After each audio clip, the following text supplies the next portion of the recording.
আলাপে পিয়ালি পরিবারে আপনাকে জানাই অনেক স্বাগত। আজকে আমার উপস্থাপনা সাদাত হোসেনের লেখা আমরা কেউ কেউ ডাস্টবিন।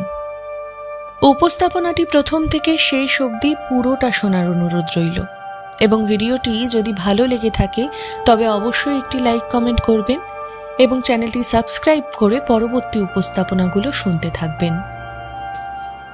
ডাস্টবিনেরা কষ্ট জমা করে রাখে, অদ্ভুত সব কষ্ট, উচ্ছিষ্টের কষ্ট, অবশিষ্টের কষ্ট, অপেক্ষার কষ্ট, উপেক্ষার কষ্ট, রাতের কিংবা ক্ষুধার্তের কষ্ট।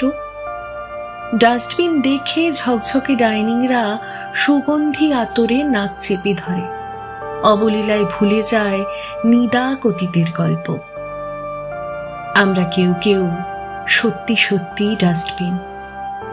বুকের ভেতর অন্যের কষ্টগুলো পুষে বেড়াই অহর্নিশ। তাদের অদ্ভুত সব পচে যাওয়া সময় আর নিঃসঙ্গ রাত্রিগুলো বুকে চেপে অপেক্ষায় থাকি।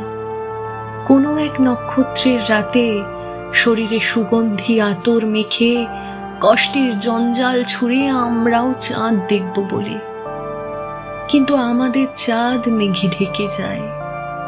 সুগন্ধি ভেবে আমরা আসলে অপেক্ষায় থাকি অকৃতজ্ঞ ভুল আদরের।